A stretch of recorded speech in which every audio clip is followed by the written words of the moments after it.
Bonjour et bienvenue sur la chaîne Zone Bourse. Alors bien sûr, les grosses annonces très récemment, c'était sur les vaccins, notamment la première annonce de Pfizer sur son vaccin qui a été vraiment un gros coup pour les marchés, qui a fait exploser à la hausse les valeurs des cotés et puis qui a été un petit coup dur, on va dire, pour les valeurs technologiques. Enfin bon, quand je dis un coup dur, c'est vraiment très relatif. Elles ont été plutôt un petit peu stoppées dans leur élan et c'est tout à fait normal qu'il y ait une réallocation d'actifs vu leur belle performance récente.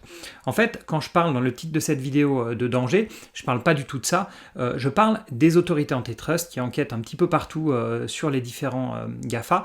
On a notamment aux États-Unis la FTC, la Federal Trade Commission, et puis le département de la justice américaine, mais aux États-Unis on a aussi différents États, notamment la Californie, qui attaquent chacun des GAFA séparément. Et puis en Europe, on a bien sûr la Commission européenne qui a déjà ouvert pas mal de dossiers. Alors ce qui a fait le plus de bruit, c'est le rapport antitrust de la Chambre des représentants américaine qui a été rendu public. Vous pouvez le trouver assez facilement sur le web. Et quand on le lit, il est accablant pour Facebook, Alphabet, Amazon et Apple. Alors c'est un document de 450 pages, vous n'allez peut-être pas le parcourir entièrement, mais en fait ça démarre fort dès le début, puisqu'on lit que les géants américains de la tech sont devenus des sortes de monopoles, jamais vus depuis l'ère des barons du pétrole ou du chemin de fer. Et on leur reproche aussi d'écrire leurs propres règles et de créer leur propre réglementation. Alors qu'est-ce qu'on leur reproche exactement? Est-ce qu'on leur reproche juste d'être les plus gros sur leur marché, ou bien est-ce que ce sont les pratiques qui sont vraiment anticoncurrentielles? C'est ce qu'on va voir pour chacune des 4 sociétés. Alors on va démarrer par Alphabet, la maison mère de Google, qui est la championne des amendes. On le voit avec les amendes payées en Europe. En 2017, 2018 et 2019, elle a payé un total de 8 milliards d'amendes, 8 milliards d'euros. Alors vous allez me dire que pour Google, c'est rien. Mais en fait, oui et non, parce que son résultat net annuel est de 35 milliards de dollars. Donc une amende qui représente plus de 10% de son résultat net, comme en 2018, ça a quand même un impact. Alors je ne vais pas vous faire un topo sur la position dominante de Google pour les recherches Internet. Je pense que vous êtes un petit peu au courant. Les seuls qui utilisent Bing de Microsoft, c'est ceux qui ne savent pas aller dans les paramètres pour mettre Google comme page par défaut.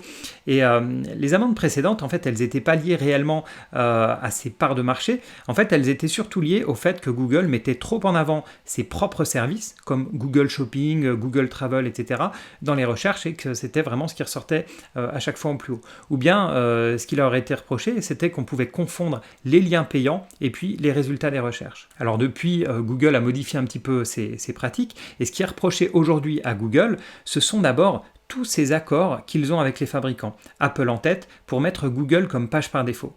En fait, Apple, par exemple, reçoit pour le moment de Google entre 8 et 12 milliards de dollars pour mettre Google comme moteur par défaut.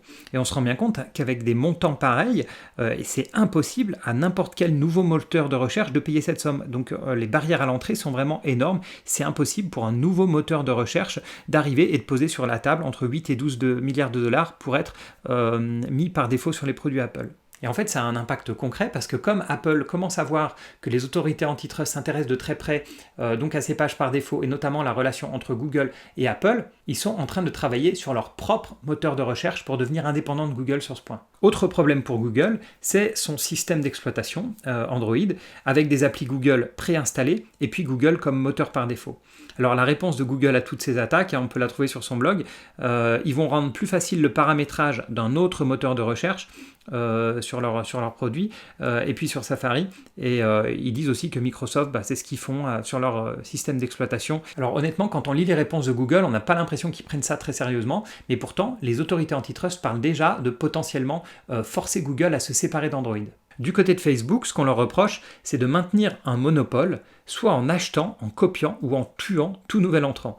Et on l'a bien vu, la politique d'acquisition de Facebook, elle est vraiment très agressive. Ils ont racheté 88 startups en 14 ans. Alors bien sûr, on pense aux plus emblématiques, comme le rachat en 2012 d'Instagram pour un peu moins d'1 milliard de dollars, mais également le rachat de WhatsApp en 2014. Et un peu plus embêtant, dans le rapport, on voit que, en l'absence de compétition, la qualité de Facebook elle a fortement diminué, avec une baisse de la protection de la vie privée et puis une hausse des fake news. Si on passe maintenant du côté d'Amazon, pour Amazon, le souci c'est qu'ils vendent bien sûr leurs propres produits, c'est leur business de base. On le voit en 2000, c'était 97% de leurs ventes, mais de plus en plus des produits de vendeurs tiers, On en est à 58% aujourd'hui. Et c'est cette évolution qui est gênante parce qu'en fait, ils utiliseraient les données des vendeurs tiers pour vendre leurs propres produits. Par exemple, s'ils voient que la meilleure vente du bricolage, c'est une multiprise et qu'ils n'en vendent pas aujourd'hui directement, mais ils vont se mettre justement à vendre ce type de produit et à le mettre en avant et pour pomper les parts de marché du vendeur qui a pris l'initiative en fait, de vendre ce type de produit. Et en fait, avec les données de 800 000 vendeurs actifs, qui commercialisent plus d'1 milliard de produits, Amazon a une espèce d'étude de marché en temps réel qui est vraiment imbattable. Alors la défense d'Amazon, elle est classique et puis honnêtement pas très convaincante. Ce qu'ils disent, c'est qu'ils ne peuvent pas abuser de leur position dominante parce qu'ils ne sont pas en position dominante. Alors je cite le communiqué du groupe. Amazon représente moins de 1% du marché du détail mondial et il existe de plus grands détaillants dans chaque pays dans lequel nous opérons. Aucune entreprise ne se soucie plus des petites entreprises ou n'a fait plus pour les soutenir au cours des 2 dernières décennies qu'Amazon. Et bien sûr, la manière dont ils présentent les faits sont complètement faussés. Ils prennent le marché mondial et sur tous les produits, mais le problème, c'est que c'est pas du tout comme ça que raisonnent les autorités antitrust. Ils vont regarder pays par pays, parfois région par région, et puis surtout produit par produit. Et Amazon est évidemment en position dominante sur plusieurs marchés, et encore plus en cette période de confinement. Finissons maintenant par Apple, et cette fois-ci, c'est son écosystème qui est en cause. Quand on achète un produit Apple, on a iOS comme système d'exploitation. Et pour rajouter une appli, vous devez aller sur l'App Store. Et contrairement à Microsoft sur PC, où vous pouvez télécharger un logiciel directement, par exemple sur le site du développeur, Apple contrôle ce que les développeurs peuvent faire. Et ils ont vraiment le droit de vie ou de mort sur les applications qui sont dans l'App Store. Ils peuvent déjà les empêcher de venir dans l'App Store, ils peuvent les rayer de l'App Store, etc. Et s'ils trouvent une appli qui est par exemple politiquement incorrecte ou qui ne leur va pas, ils peuvent demander de la modifier ou même complètement l'éliminer. Et en plus, ils vont facturer des frais et des commissions sur chaque application. Alors, est-ce qu'un démantèlement est possible? Déjà, voyons politiquement, est-ce que c'est possible? Ça paraît possible parce que plus des 2 tiers des Américains sont pour un démantèlement des GAFA, quel que soit leur parti politique. Donc, il n'y aura pas vraiment de blocage purement politicien de ce côté-là. Mais alors, qu'est-ce qui bloque? Ce qui va bloquer, ça va être les lobbies, bien sûr. On voit que les dépenses des GAFA sont en forte hausse et probablement aussi, ça doit jouer dans la balance, la menace des géants chinois, notamment Tencent et Alibaba. Alors soyons honnêtes, ces menaces antitrust, le marché et les entreprises elles-mêmes, pour le moment, n'en ont rien à faire. D'abord parce que la croissance est toujours là. Donc ça, c'est ce que regarde bien sûr le marché en priorité. Ensuite, quand on possède ces entreprises-là, on possède les plus belles marques du monde. On voit qu'elles sont toutes dans le top 10. Et puis surtout, c'est pas parce que les GAFA sont obligés de se scinder, de se séparer d'activités que ça va les tuer. Les vraies lois antitrust américaines, elles datent des années 30.